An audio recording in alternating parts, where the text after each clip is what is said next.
All right, I've been trying to do this intro several times and I keep getting these timely updates on this call or these calls. And I was gonna give the dude props, but don't look like it anymore.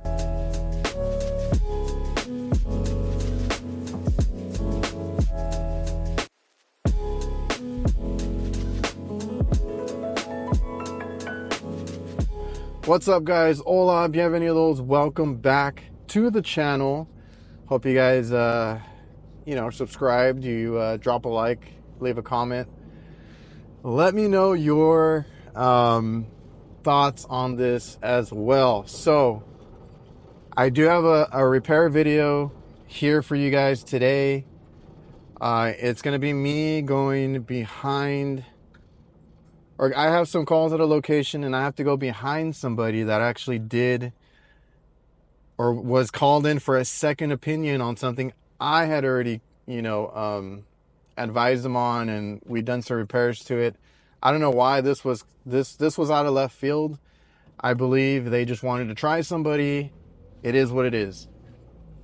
On that note, I also had another call, and this is the hard part, so I'm going to try and condense it as much as I can and just give you the rundown. But balancing, condemning a unit and selling a new unit versus repair, the old, repair versus replace debate. I've been trying to balance that. We've come a long way to where I've had enough experience, and I'm a repair first technician, by far. That's always my preference. It's what I love to do. But you got to know your limits. You got to know when to,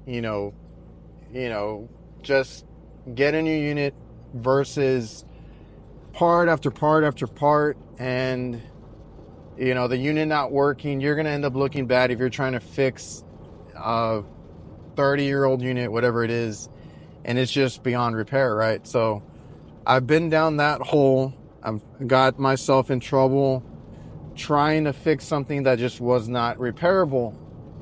So there's a fine line there, right? So I actually started doubting myself and questioning myself because I came to a unit. It's the one from the last video, if you guys are curious. So the last video was a walk-in cooler. It worked after that repair for 3 weeks, something like that. I got called back to it, so I had a call back, and I went up there. It's a digital controller, tripping out like crazy. We were having heat waves, things like that. And I told them, I cleaned the coil, I checked everything, checked superheat. This compressor is on its way out. I don't know how much longer it can sustain, the heat. It is a walk-in cooler, scroll compressor. We don't see liquid injection unless it's a freezer, so this has no extra way of cooling, especially during the hot summer. So I got it going. It worked for a little bit, and I got called back again. I was like, I took pictures, did a lot of other stuff, and I removed the discharge line temperature to see what we could do, mess with the refrigerant level in it to see if we could get any extra cooling to it.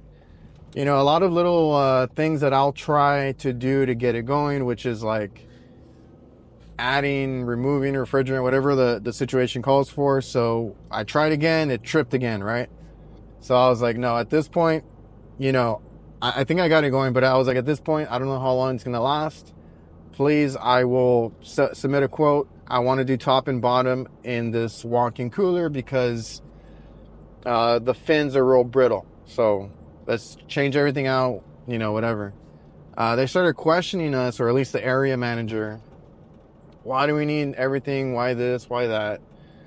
You know how it goes. And it's a commercial account, so we got to deal with it. And they went and got a second opinion, and the guy fixed it, right? So my initial intro to this video was like, man, I got showed up by a veteran tech. He went in there, removed the rusted out rotor lock that I was afraid to touch, that I ended up breaking it. and if you saw the last video, and I didn't know you could sweat them out. He straight piped it, but he removed the digital controller, the sensor, all that, so it was going to run hot. Now, like I said, my initial intro was like, okay, like I learned something. Like, I don't care if somebody shows me up and repairs something that I couldn't. I mean, I might be upset, whatever, but let me learn from it, right? So I was like, okay, I didn't know you could take off a rotor lock fitting on a scroll compressor like that. You remove it, it's basically just a sweat compressor. So he straight piped it, installed he did that. Mario, you've mentioned this in one of my videos. You know, you drill a hole in the copper, you put your own little stem valve, and you put a pressure control, right? He did that. The only thing I didn't like is that I guess he tightened it too much. It already like bent and warped. So Mario, that's why I don't like to do those. So at that point, he did that and he got it going. Took him a few days because I actually ran into him. Super nice guy, older dude. I believe he has his own company. Tried to give me some advice on the electrical, which I will kind of say that he was making a deal that something was wrong with the electrical in the building because he saw some units turn on and off at the same time. In my head, I'm like, those units have never been cleaned. They're probably short cycling on high head pressure. That's just because I know the history of this building. And on his word, they had the electrician come out. The electrician was like, there's nothing wrong with your panels, your electric, everything's fine. So this guy got that going, right? He was there for a few days. I ran into him. I don't know why he was there for a couple days. And then, he might have been checking the door too. If you guys have listened to the HVAC nights on YouTube and the podcast, you guys already heard this story. But so then I went on vacation. I felt like shit. I was like, man, I hate when I can't fix something, and then like I hate to condemn a unit. And then to find out that somebody else fixed it, I felt like crap, right? But I was like, okay, now I know this for next time. I know to be a little bit more aggressive with repairs because they're just going to want a second opinion. And if I get showed up, and that's why I tell people, when you do your work, make sure you act like somebody's over your shoulder or somebody's going to come behind you, even if it's like a loyal customer, because it's happened to me plenty of times. This is a customer we've had for like 15 years and they still do this. So I come back from vacation because it was over the weekend to find out that the unit stopped working. There was something major that happened on the roof. The door that he said he could fix because it was all cracked fell off, and the system was down for a while. So I recommended a new system, and then my dad we had recommended a new door because we have a guy that fabricates our stainless steel stuff. He helps us because he builds a lot of walk-in boxes. This dude's amazing. So I'm not going to do better than what he can do. So we subcontract him for walk-in boxes, especially like the doors. And if we need anything custom made, stainless steel, diamond plated stuff, all that, he does all that, and he's really good at it. We've always used him. So like they've gotten doors from him before, but this time they just weren't having it.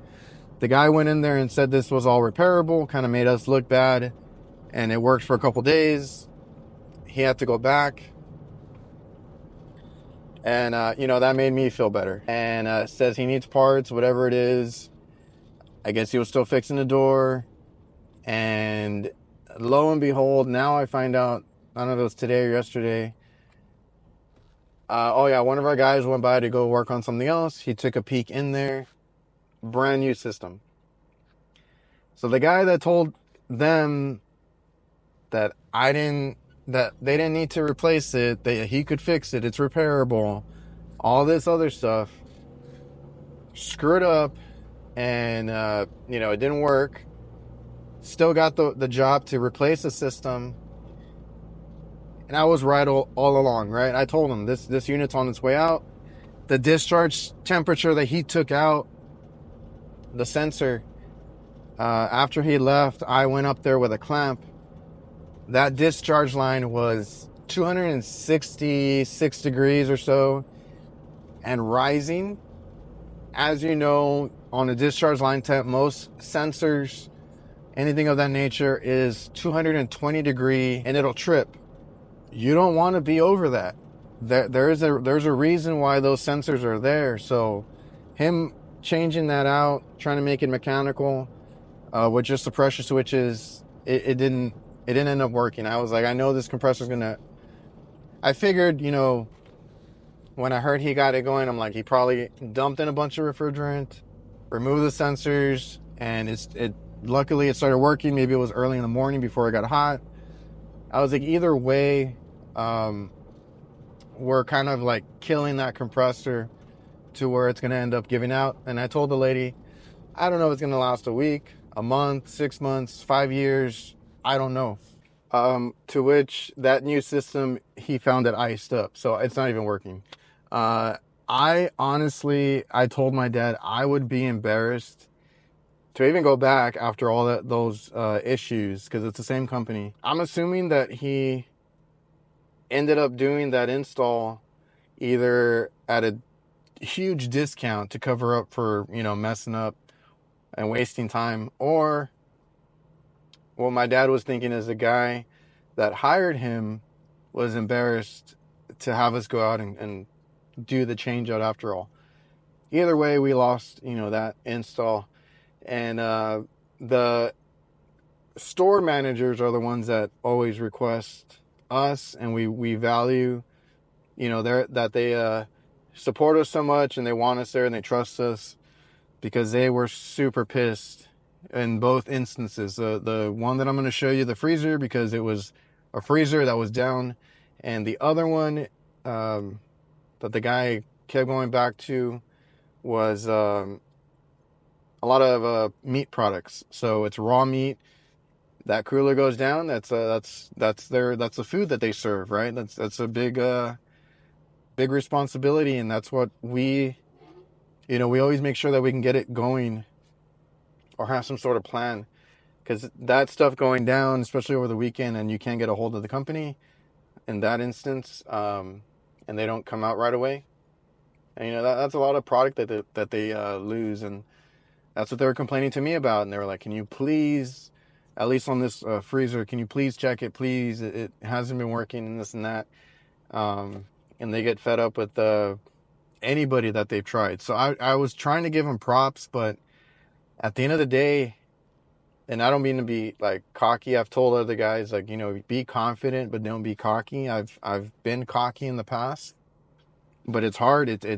I know what I'm capable of. I know what I do. I know I love this trade. I love, I take pride in this work so much. Just to see other bad companies or bad technicians get these jobs and just do like the crappiest work. I'm running into another one right now, like that's installing the ACs. That's a whole other, that can be a whole other video right there. I say all this just to, don't doubt yourself. Make sure you soak up as much as you can when you start.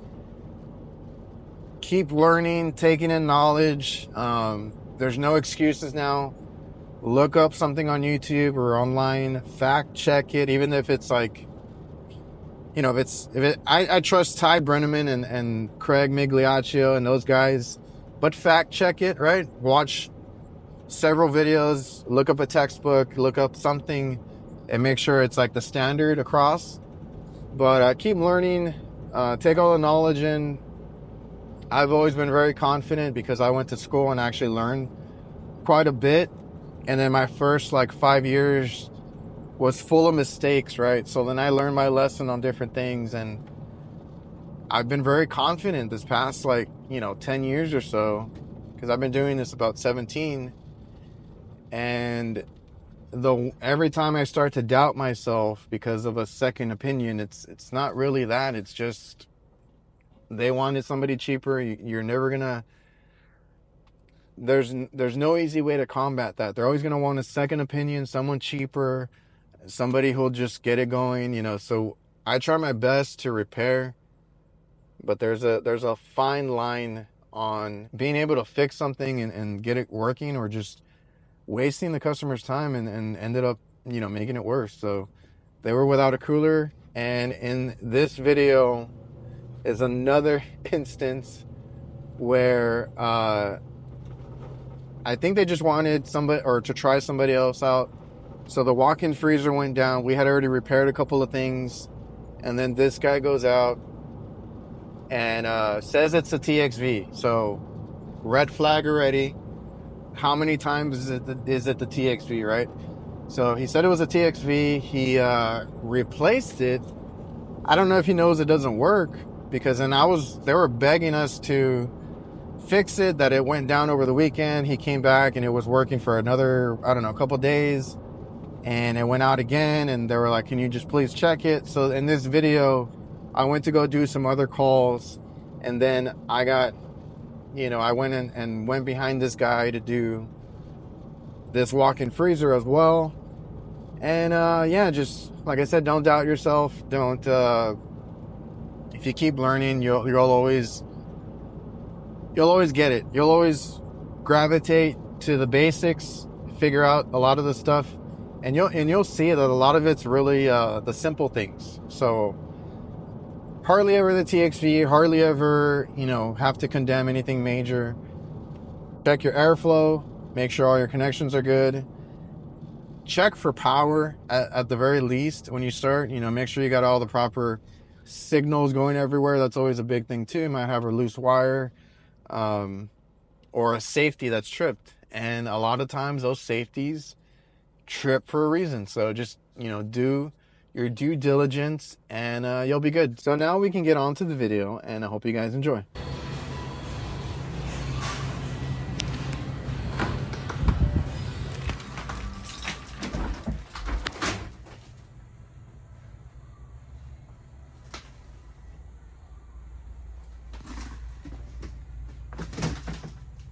That's probably in defrost.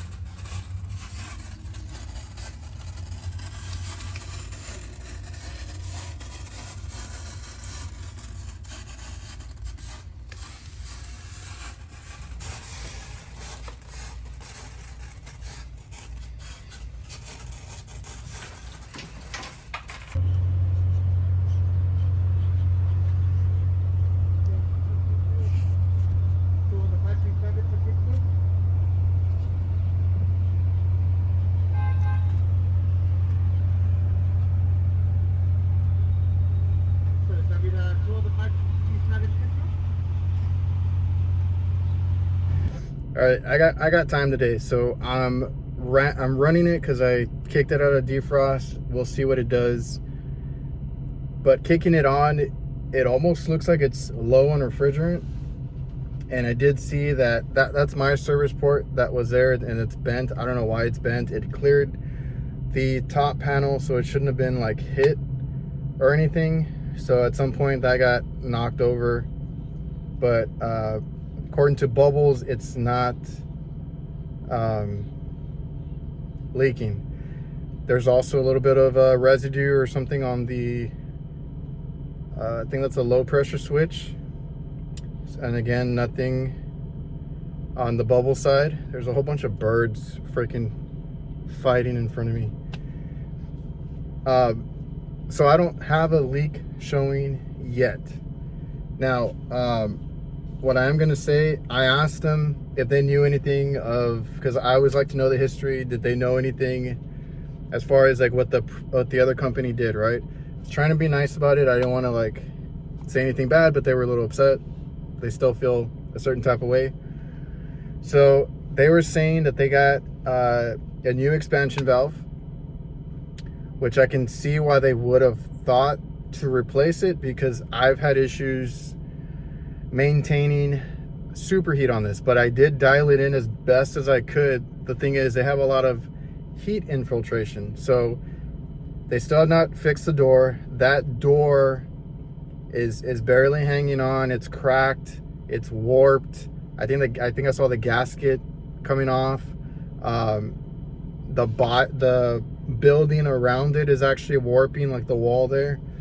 So like, and then the walk-in box itself is not inside, it's attached to the building, right? So the building is there. They built a walk-in box outside, so everything here is being affected by the heat, which we're basically getting a heat wave right now. So I can see why they did that. That's not the issue, because even I was like, no, I dialed it in.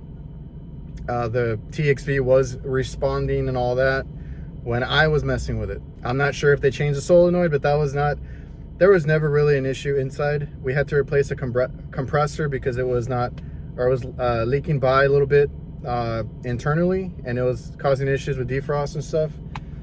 I thought we might have had an issue inside, but once we replaced the compressor, that kind of stopped, and I was messing with it for a while.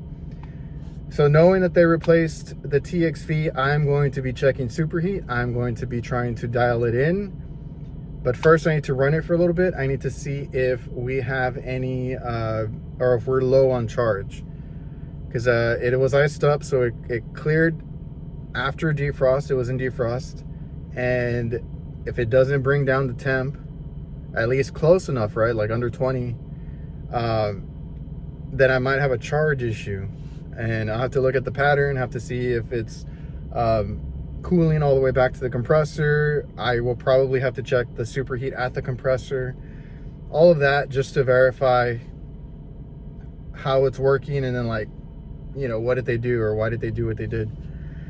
So yeah, it just looks like it's icing up a lot, because he said in the morning it's like 11, which I had said in my video, but they have the thermostat set to 10, so I'm gonna address that too.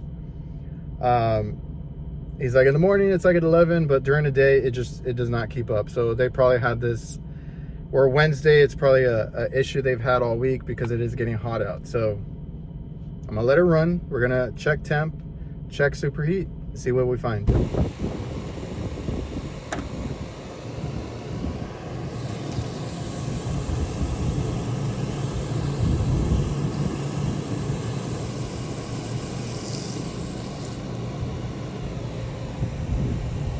I'm covered today. It's freaking hot. So the high side is very high, so I'm not adding any refrigerant. What that means to me is, like I said earlier, I need to open the TXV. I need more pressure on my low side. It's way too low. I'm gonna throw another defrost while making an adjustment and go from there, but we don't need any more refrigerant. Also, before I forget, they have it set to 10.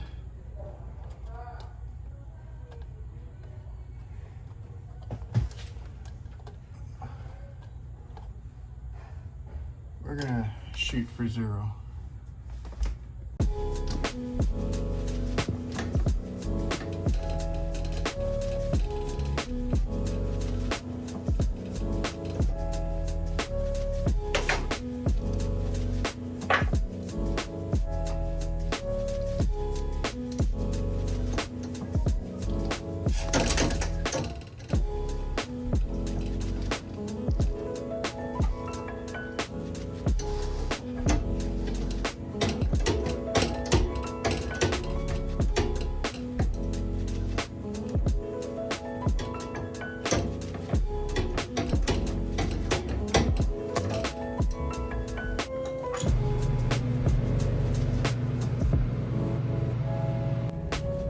All right, we are back here. They're actually in the middle of inspection, so that's why they wanted it ASAP.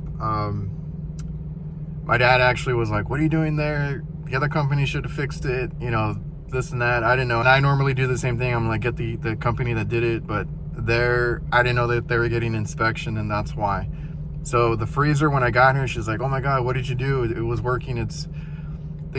She said it was reaching like 8 degrees when she was here in the morning. So like, that's what I'm telling you guys, like with that door the way it is, I don't want to do too much, right? Because I'm going to do all this, you know, chasing my tail trying to fix it, and it's just like heat infiltration that's screwing with it. So I told her that's probably the best you're gonna get. 5 to 8 is what I was expecting, and we hit it right on the outside. And unless I get that door fixed, I can't really do too much. I'll see what it is during the day because I'm here right before lunch. So right now I have to work on the walk-in cooler that is temping at 45 degrees. So I don't know if it's going to be anything good or simple or dumb. Like this one also had the thermostat set to 10, which I thought was really dumb. I set it down to 0. Frost pattern is not bad. I might gauge up again just to see what the superheat the superheat is inside. Now that it's like at temp, we should have what I'm used to is a 4 to 6 at the evaporator. As long as it's like sweating, sometimes it'll frost up to the compressor, but that's more of like a 20 degree superheat at the compressor. So I might check all that if I have time, but I'm gonna start on the cooler, and then just if it maintains under 10, the freezer, I'm gonna leave it like that. Advise them about the door again, and not really be able to do much until they do that. And then once they get the door fixed, then we'll see, is it still a refrigeration issue, or was it the door the whole time, which I think it is. So yeah, and there's a port, I didn't show it yesterday, it blew off the cap, and then it blew off my entire gasket and depressor there. I'm gonna have to fix that.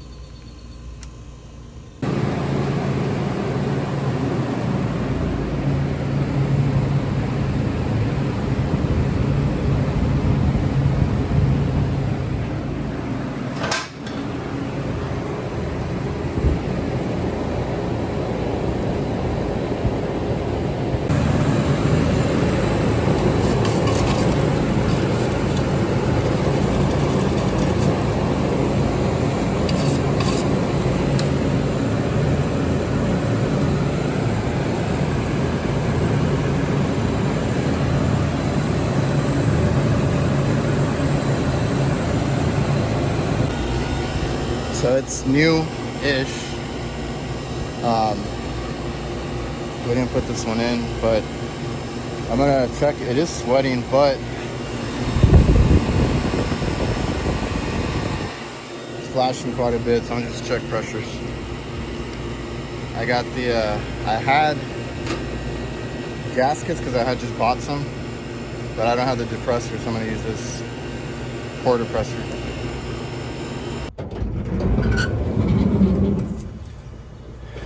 All right, so based on the sight glass, the liquid saturation temperature, and the frost pattern, I'm gonna try and add a couple of shots of, I believe it's 404, and see if that kind of fixes everything. If not, then we gotta adjust the TXV, but more than likely just like a tad bit low on charge. And then from there, obviously I want to get it working to temp, and then I'm going to check or do a leak check.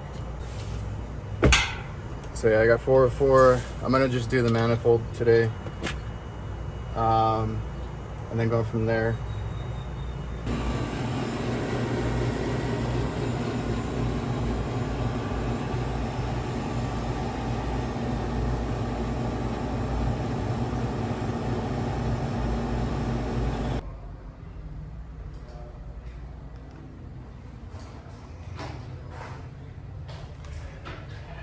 I had to lower this. That's the main issue. I can't even read that.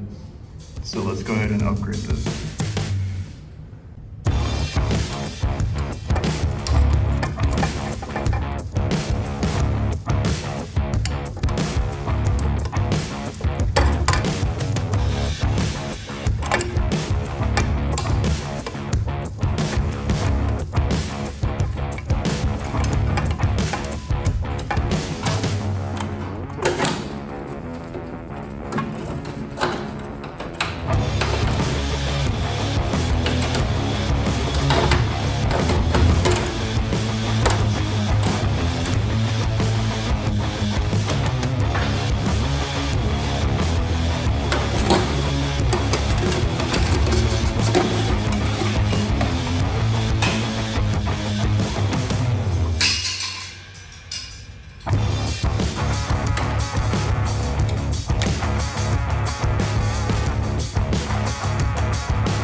All right, this is the part where I was gonna do my outro, but I just got another request that came through for the front AC. If I remember correctly, this is the one that I told them is on its last leg, so let's take a look at it. This one actually seems to be working, so we're gonna go one by one. So like I said, I worked on this one.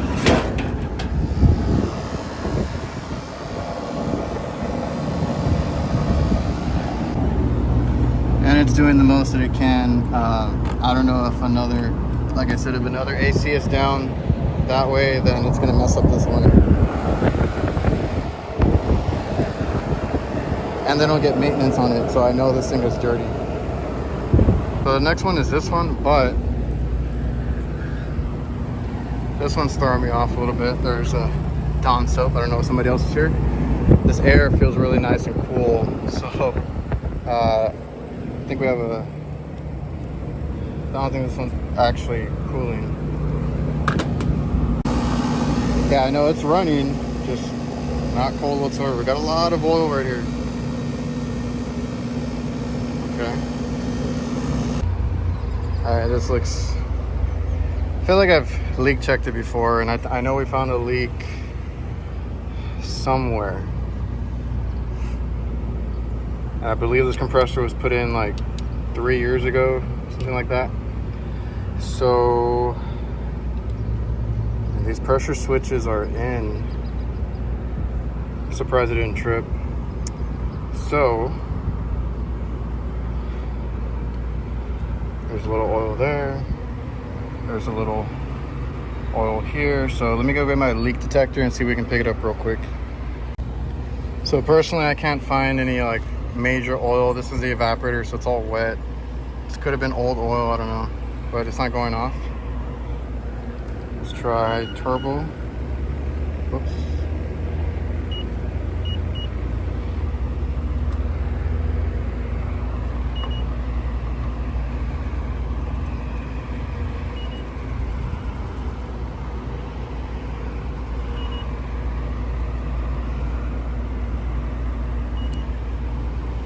Yeah, I'm not getting anything in there.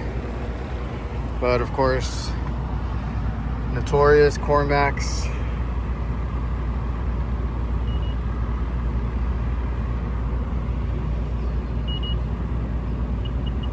So we got one there.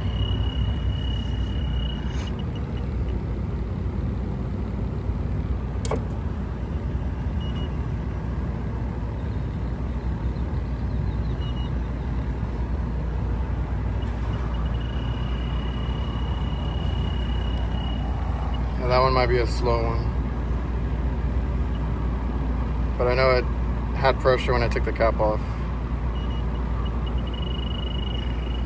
So top it off, get new caps for now.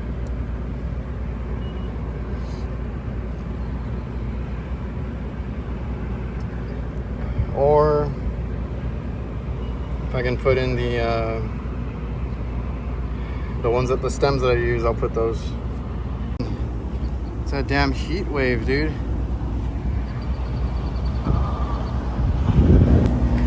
So I freaked out for a little bit because it went black. If you're in the middle of a heat wave, leave that thing not facing the sun. So put a little bit of nylog on everything. I got a Hvacr there, Hvacr here. A little bit of nylog. These are the two that I have. I wish I had more single ports, but we're gonna have to put a double here. And then, speaking of JB, I do use their little torque screwdriver to set all my shaders in. And then now we're just gonna tighten these on. I guess I'd rather have that one on the low side.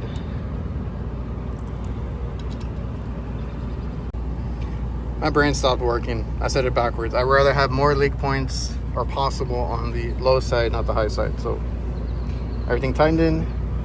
Don't have much pressure. So I don't think it's a lot, but I can tell that it's low. And I ain't got much in my tank, so let's hope it don't take much to fill, but that is a scary low.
they damn near kept me there the whole day.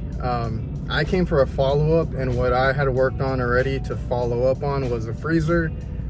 She was very happy, and she's the one that I'm pretty sure she's the one that fought for us when she was like, I don't want this other company.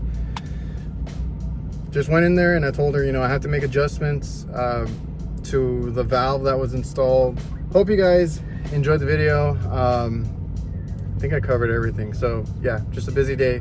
Remember to like, comment, subscribe, all that good stuff. See you guys. I forgot to mention it's inspection time. So the calls are gonna go through the roof.